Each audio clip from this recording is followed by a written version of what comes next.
Dieu vous bénisse et que dans son infinie miséricorde, il soit avec chacun d'entre vous.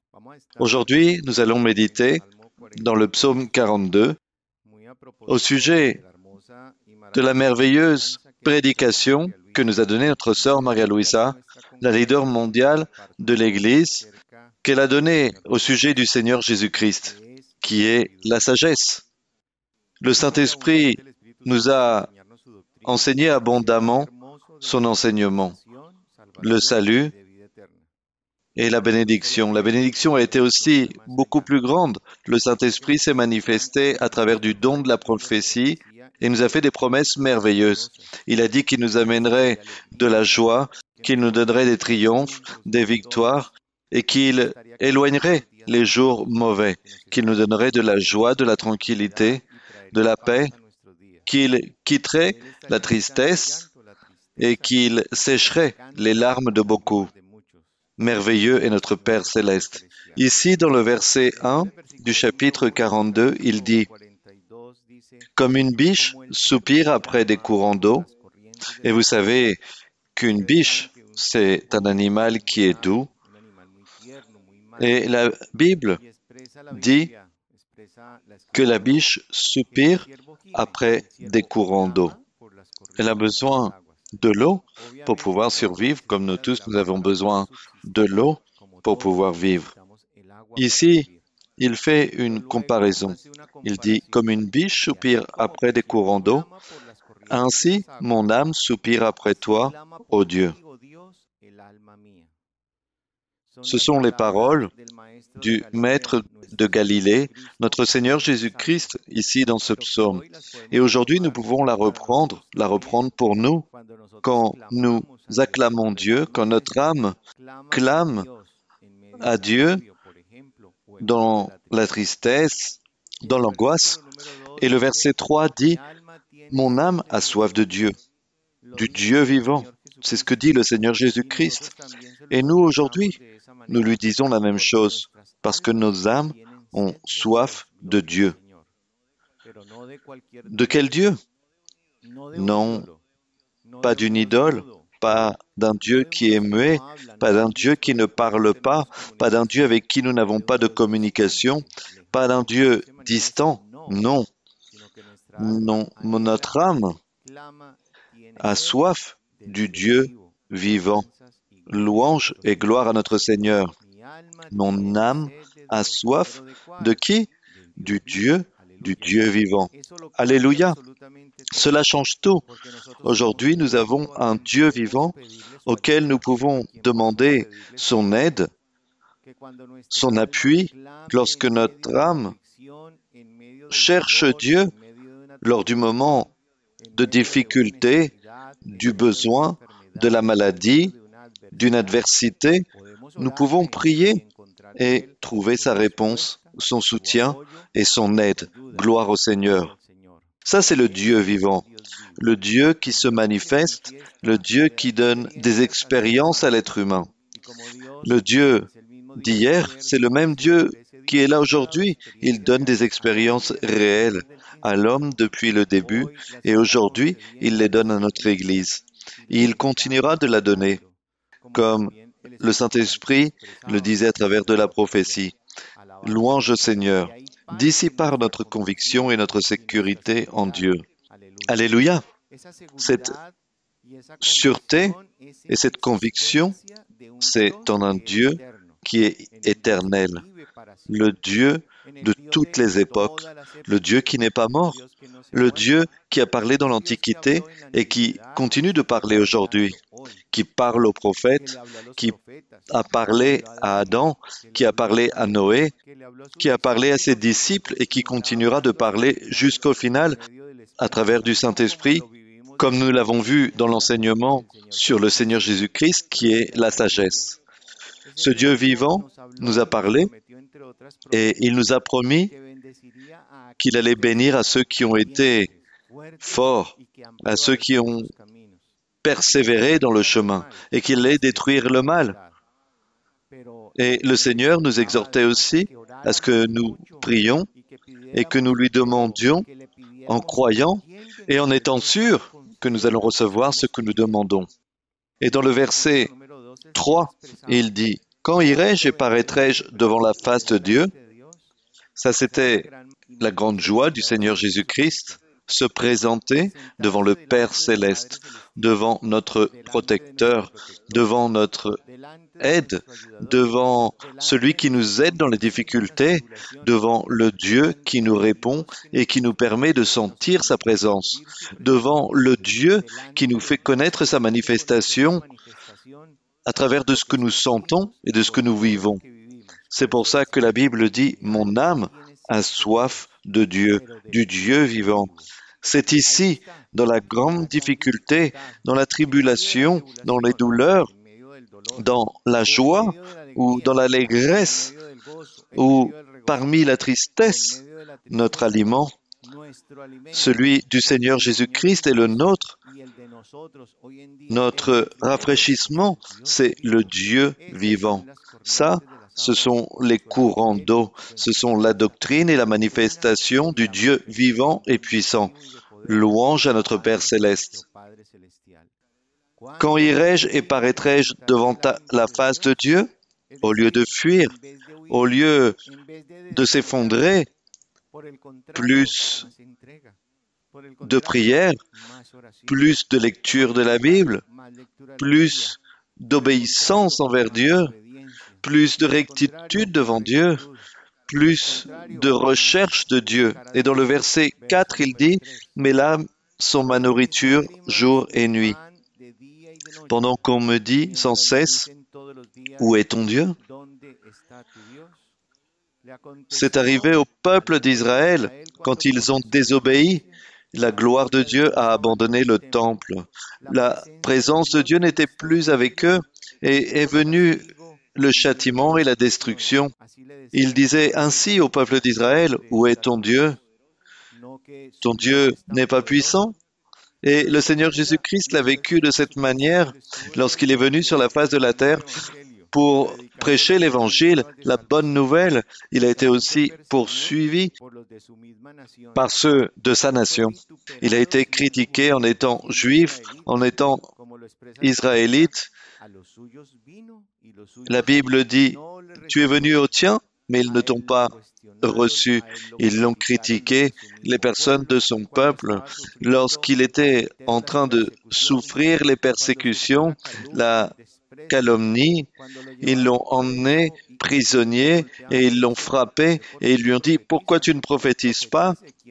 Prophétise, dis-nous qui t'a frappé lorsqu'il a souffert sur la croix, lorsqu'il était en train de payer pour les péchés de l'humanité. » Ils l'ont critiqué et ils lui ont dit « Où est ton Dieu? Ce n'est pas toi le Fils de Dieu? Pourquoi tu ne te sauves pas? Pourquoi tu ne descends pas de cette croix ?» Ils lui ont dit tout cela. Et c'est pour cela que dans le verset 4, il dit « Mes larmes sont ma nourriture jour et nuit ». Ce fut une constante dans sa vie, la souffrance.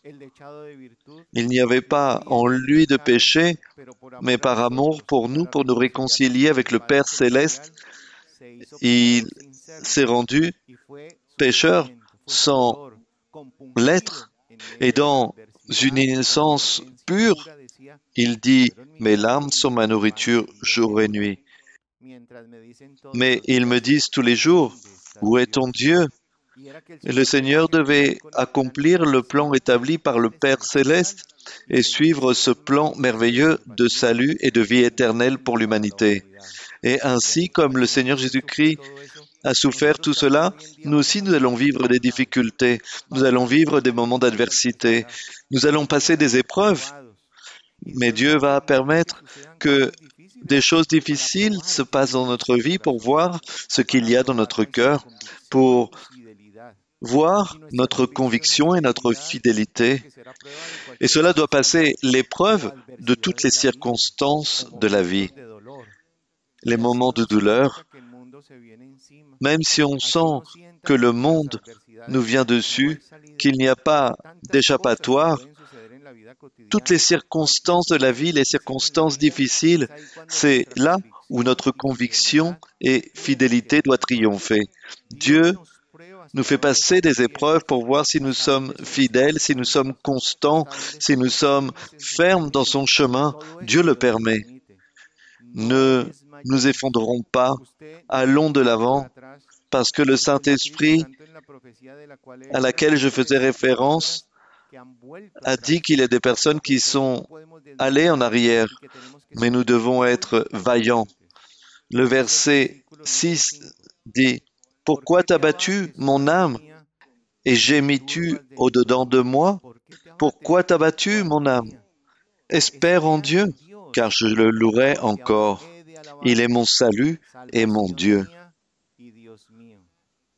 Cette expression « espère en Dieu », elle est très importante parce qu'on apprend dans l'Église que nous devons savoir que le Seigneur va faire quelque chose, que les maux ne resteront pas pour l'éternité, mais que Dieu fera quelque chose de merveilleux. Cette pandémie ne durera pas pour toujours. Dans la prophétie, il y a quelque chose de bien qui va arriver. Dieu a toujours quelque chose de bon pour notre vie. Tôt ou tard, gloire au Seigneur. Espérons, attendons le Dieu vivant. C'est pour cela que notre âme a soif du Dieu vivant qui se manifeste. Et c'est pour cela, la Bible dit, « Pourquoi t'as battu? Espère en Dieu. » Parce que nous devons le louer. Dieu nous permet de vivre confiants parce que il est notre aide, il est notre libérateur, il est grand, il est celui qui fait des merveilles, parce que c'est le seul Dieu. Loué et béni soit le Seigneur, il faut le louer et l'exalter. Grand et merveilleux notre Dieu. Il va donner des bénédictions, il va y avoir des grandes surprises, mais nous ne pouvons pas nous effondrer, nous ne pouvons pas nous laisser emmener par les ruses du diable, parce que sinon nous allons souffrir, nous allons perdre les bénédictions. Dans l'enseignement d'hier, qui disait que le Seigneur Jésus-Christ est la sagesse, notre sœur Maria-Louisa nous disait qu'il fallait aimer Dieu et qu'il fallait que nous ayons la même joie, le même enthousiasme, et que nous devons avoir devant lui le même cœur, l'aimer avant toutes les choses. Aimer Dieu dans la joie et dans la tristesse, mais aussi dans l'amertume, dans la maladie ou dans la santé. Et que nous devons aimer Dieu dans l'abondance ou dans le manque. Nous devons aimer Dieu dans tous les moments, dans toutes les circonstances de notre vie, dans le moment difficile, aimer Dieu avant toutes les choses et souhaitant faire les choses bien devant Dieu en le louant et en le glorifiant. Et que quand les moments difficiles arrivent, nous ne pouvons pas nous effondrer, nous ne pouvons pas aller en arrière, nous ne pouvons pas dire « je ne veux pas, Dieu a oublié ». Non, il faut aimer Dieu. Après cela, après les épreuves, il y a les grandes bénédictions qui arrivent. Et les promesses que le Saint-Esprit nous a données, celles qu'il nous a dites, ce sont des promesses de prospérité, de bénédiction pour tous. La normalité arrive bientôt, il y aura des changements, ce sera des changements de grandes bénédictions. C'est pour cela qu'il ne faut pas rester sur place.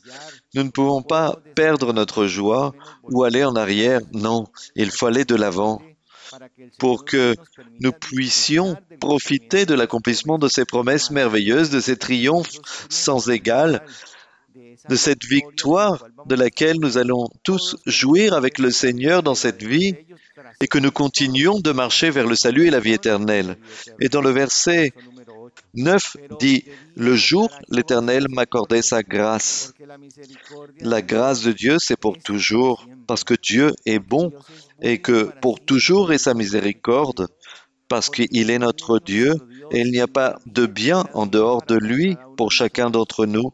Il est notre foi, notre repos. La nuit, je chantais ses louanges. Ça, c'est ce que nous devons faire. Notre prière pour Dieu, nos cantiques pour le Seigneur, chanter pour le Seigneur avec tout notre cœur, parce qu'il est notre vie, il est notre espérance, il est notre force, il est notre aide. C'est le Dieu de la bataille, c'est le Dieu et puissant Dieu. Alléluia, gloire au Seigneur. Il est le Dieu de notre existence, il est le Dieu de notre louange, il est le rocher de l'éternité, il est notre force, il est notre conseiller, le Dieu qui est fort, le Père éternel, le Prince de la paix, le Dieu des batailles. Alléluia, gloire au Seigneur. Il va nous donner des triomphes, des victoires. C'est pour cela que le Seigneur nous a laissé la Bible. C'est pour cela qu'il y a le livre des psaumes, pour que nous apprenions à louer le Seigneur, pour que nous apprenions à prier le Seigneur, pour que nous apprenions à avoir une grande communion avec lui. Une sœur disait, « Je me sens seule ». Elle disait tout le temps, « Seigneur, je me sens seule ». Et le Saint-Esprit lui a dit, « Je suis à une prière de distance de toi ».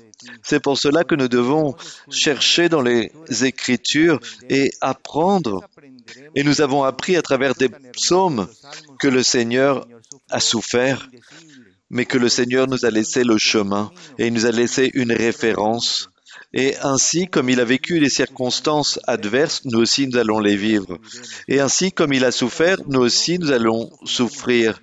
Pas de la même manière, parce qu'il n'y a pas de point de comparaison, mais aussi, de la même manière qu'il a reçu la victoire et le triomphe, nous aussi nous allons la recevoir. Le triomphe et la victoire et la bénédiction sera la nôtre parce que nous sommes ses enfants. Et Dieu nous a amenés ici pour nous bénir, pour se manifester dans nos vies.